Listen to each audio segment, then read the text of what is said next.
புளோரிடாவிலிருந்து space X dragon விண்கலத்தில் இந்திய விண்வெளி வீரர் சுபான்சு சுக்லா புதிய சாதனையை படைக்கும் வகையில் இந்த பயணத்தை வெற்றிகரமாக மேற்கொண்டிருக்கிறார். இந்த டிராகன் விண்கலம் வெற்றிகரமாக விண்ணில் பாய்ந்த அந்த காட்சியையும் அந்த 4 விண்வெளி வீரர்களும் அந்த விண்கலத்திற்குள் அமர்ந்திருக்கக்கூடிய அந்த காட்சியை தான் இப்போது நாம் பார்த்துக் கொண்டிருக்கிறோம். அந்த புளோரிடாவில் இருந்து நாசாவின் இந்த ஆக்சியம் 4 திட்டத்தின் மூலமாக ஃபால்கன் 9 ராக்கெட் மூலமாக இந்த ஸ்பேஸ் எக்ஸ் டிராகன் விண்கலம் சர்வதேச விண்வெளி மையத்திற்கு ஆய்வுகளை மேற்கொள்ள இந்த பயணத்தை பலமுறை ஒத்திவைத்து இன்று வெற்றிகரமாக விண்ணில் ஏவப்பட்டிருக்கிறது. 6 முறை ஒத்திவைத்து 7வது முறையாக இன்று சர்வதேச விண்வெளி மையத்தில் மணிக்கு 27,000 கிலோமீட்டர் வேகத்தை சற்று முன்பு எட்டி இருக்கிறது இந்த விண்கலம். இதனால் வெற்றிகரமாக திட்டமிட்டபடி நாளை மாலை 4:30 மணிக்கு விண்கலம் சர்வதேச விண்வெளி மையத்தை சென்றடையும் என எதிர்பார்க்கப்படுகிறது. சர்வதேச விண்வெளி மையத்தில் ஒரு 60 ஆய்வுகளை சுபான்சு சுக்லா மற்றும் அமெரிக்கா, போலந்து, ஹங்கேரி நாடுகளைச் சேர்ந்த விண்வெளி வீரர்கள் இந்த ஆய்வுகளை மேற்கொள்ள இருக்கிறார்கள். இந்தியாவை பொறுத்தவரை இந்த பெருமிதமானது ராகேஷ் சர்மாவுக்கு பிறகு 1984ஆம் ஆண்டு ரஷ்யாவின் சோயுஸ் விண்கலம் மூலமாக விண்வெளியில் பறந்த ராகேஷ் சர்மாவுக்கு பிறகு சர்வதேச விண்வெளி மையத்திற்கு செல்லும் விண்ணில் பறந்து விண்வெளி மையத்திற்கு செல்லும் விண்வெளி வீரர் என்ற பெருமையை சுபான்சு சுக்லா பெறுகிறார். இப்போது நாம் பார்த்துக் கொண்டிருக்கக்கூடிய ஒரு காட்சி சுபான்சு சுக்லாவின் பெற்றோர் உத்தரப்பிரதேச மாநிலம் லக்னோவில் இருக்கக்கூடிய காட்சி, புளோரிடாவில் நமது மத்திய அமைச்சர் இருக்கக்கூடிய அந்த காட்சி ஒருபுறம், மற்றொரு புறம் அந்த விண்கலம் ஃபால்கன் 9 ராக்கெட் விண்ணில் பாயும் அந்த காட்சி. மற்றொரு காட்சியானது ஸ்பேஸ் எக்ஸ் டிராகன் விண்கலத்துக்குள் 4 விண்வெளி வீரர்களும் அமர்ந்திருக்கக்கூடிய அந்த 4 காட்சிகளையும் இப்போது நாம் பார்த்துக் கொண்டிருக்கிறோம். இந்தியாவின் சுபான்சு சுக்லா உள்ளிட்ட 4 அமெரிக்கா, போலந்து, ஹங்கேரி உள்ளிட்ட 4 நாடுகளைச் சேர்ந்த விண்வெளி வீரர்களும் இப்போது வெற்றிகரமாக சர்வதேச விண்வெளி மையத்தை நோக்கி மணிக்கு 18,000 கிலோமீட்டர் வேகத்தில் பயணித்துக் கொண்டிருக்கிறார்கள். இந்த 4 வீரர்களும் சர்வதேச விண்வெளி மையத்தில் 14 நாட்கள் தங்கியிருந்து 60க்கும் மேற்பட்ட ஆய்வுகளை மேற்கொள்ள இருக்கிறார்கள். இந்த ஆய்வுகளுக்கு பின்னர் இந்த சுபான்சு சுக்லா தான் இந்தியாவின் மனிதனை விண்வெளிக்கு அனுப்பி திருப்பி வர செய்யும் ககன்யான் திட்டத்தில் முதன்மையான வீரர் என்பதால் இப்போது மணிக்கு 27,000 கிலோமீட்டர் வேகத்தை எட்டியது இந்த விண்கலமானது உலகமே உற்றுநோக்கி வரும் ஆக்சியம் 4 திட்டத்தின் மூலமாக சர்வதேச விண்வெளி மையத்துக்கு இந்திய வீரர் சுபான்சு சுக்லா உள்ளிட்ட 4 வீரர்கள் பயணிக்கிறார்கள். இந்த திட்டத்தை உற்றுநோக்குவதற்கு மற்றொரு மிக முக்கியமான காரணம் சுனிதா வில்லியம்ஸ் சர்வதேச விண்வெளி மையத்திலிருந்து அவர்கள் பூமிக்கு திரும்புவதில் பல்வேறு சிக்கல்கள் ஏற்பட்டதற்கு பின்னர் மீண்டும் இப்போது சர்வதேச விண்வெளி மையத்திற்கு புளோரிடா விண்வெளி மையத்திலிருந்து நாசாவின் திட்டத்தின் மூலமாக இந்த பயணமானது மேற்கொள்ளப்படுகிறது.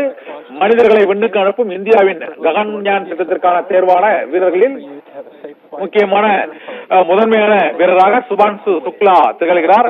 இதனால் இந்த நாசாவின் ஆக்சியம் 4 மிஷன் மூலமாக சர்வதேச விண்வெளி மையத்திற்கு வெற்றிகரமாக பயணம் இப்போது சென்று கொண்டிருக்கிறது. மணிக்கு 27,000 கிலோமீட்டர் வேகத்தில் இப்போது விண்ணில் பாய்ந்து கொண்டிருக்கிறது. ராக்கெட் புறப்பட்ட சில நொடிகளிலேயே அந்த விண்கலத்தின் வேகமானது குறைக்கப்பட்டு இப்போது அவர்கள் அந்த விண்வெளியில் வெற்றிகரமாக பயணித்துக் கொண்டிருக்கக்கூடிய அந்த காட்சியை தான் பார்த்துக் கொண்டிருக்கிறோம். உத்தரப்பிரதேச மாநிலத்தின் லக்னோவில் சுபான்சு சுக்லாவின் உறவினர்கள், நண்பர்கள் உள்ளிட்டோர் அங்கு இந்த விண்வெளி பயணம் வெற்றிகரமாக மேற்கொள்ளப்பட்டதற்கு மகிழ்ச்சியுடன் ஒருவருக்கொருவர் அவர்கள் ஆரத்தழுவி அந்த மகிழ்ச்சியை பரிமாறிக்கொள்ளக்கூடிய காட்சிகளையும் கையொலி எழுப்பி மகிழ்ச்சியை பரிமாறிக்கொள்ளக்கூடிய அந்த காட்சியை நாம் இப்போது பார்த்துக் கொண்டிருக்கிறோம். பூமியிலிருந்து சுமார் 400 கிலோமீட்டர் தொலைவில் உள்ள சர்வதேச விண்வெளி மையத்தில் இந்த ஆய்வு பயணத்தை அவர்கள் மேற்கொள்கிறார்கள். 14 நாட்கள் ஆய்வுகளை மேற்கொள்ளும் அந்த சுபான்சு சுக்லாவின் அந்த வெற்றிகரமான விண்வெளி பயணத்தை வரவேற்கும் விதமாக அவரது உறவினர்கள் கையொலி எழுப்பி ஒருவருக்கொருவர் அங்க மகிழ்ச்சியை பரிமாறிக்கொள்ளக்கூடிய அந்த லக்னோவில் அவரது சுபான்சு சுக்லாவின் உறவினர்கள் மகிழ்ச்சியை பரிமாறிக்கொள்ளக்கூடிய அந்த காட்சியை தான் இப்போது நாம் பார்த்துக் கொண்டிருக்கிறோம். ஒருபுறம் புளோரிடா விண்வெளி மையம், மறுபுறம் உத்தரப்பிரதேச மாநிலத்தின் லக்னோவில் உள்ள அந்த காட்சிகள் ஆகியவற்றை நாம் இப்போது பார்த்துக் கொண்டிருக்கிறோம். சுபான்சு சுக்லாவின் உறவினர்கள் தங்களது பெற்றோர் தங்களது மகனின் இந்த சாதனையை பெருமிதமாக உறவினர்களோடு பகிர்ந்து கொண்டு இந்த விண்வெளி பயணம் வெற்றிகரமாக சர்வதேச விண்வெளி மையத்தில் 28 மணி நேரத்திற்கும் அதிகமாக அவர்கள் பயணித்து அந்த விண்வெளி மையத்திற்கு செல்ல இருக்கிறார்கள். கிட்டத்தட்ட 14 நாட்கள் 2 வாரங்கள் வரை அந்த ஆய்வு பணியை அவர்கள் மேற்கொள்கிறார்கள்.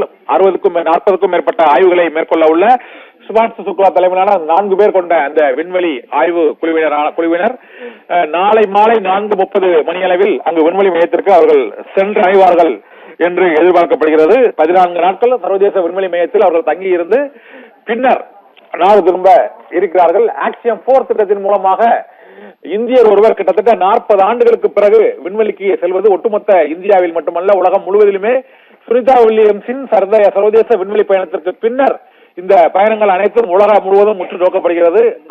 அதன் அடிப்படையில் இந்திய விண்வெளி வீரர் ஒருவர் 2வது முறையாக ராகேஷ் சர்மாவுக்கு பிறகு அவர் இந்த விண்வெளிக்கு பயணிப்பது மிகுந்த கவனத்துக்குள்ளானது. மேலும் இந்த பயணமானது 6 முறைக்கும் அதிகமாக ஒத்திவைக்கப்பட்டிருப்பதால் இந்த விண்வெளி பயணத்தில் பல்வேறு சிக்கல்கள் ஏற்பட்டு அதனால் இந்த திட்டம் இன்றும் விண்வெளியில் பயணிப்பார்களா என்ற ஒரு சந்தேகம் இருந்த நிலையில் வெற்றிகரமாக அமெரிக்காவின் புளோரிடாவில் இருந்து ஃபால்கன் 9 ராக்கெட் விண்ணில் ஏவியை மணிக்கு 27,000 கிலோமீட்டர் வேகத்தில் சர்வதேச விண்வெளி மையத்தை நோக்கி சென்று கொண்டிருக்கிறது. இப்போது உத்தரப்பிரதேச மாநிலம் லக்னோவில் சுபான்சு சுக்லாவின் உறவினர்கள், பெற்றோர் உள்ளிட்டோர் இப்போது அந்த மகிழ்ச்சியை வெளிப்படுத்திக் கொண்டிருக்கக்கூடிய அந்த காட்சியை தான் இப்போது நாம் பார்த்துக் கொண்டிருக்கிறோம்.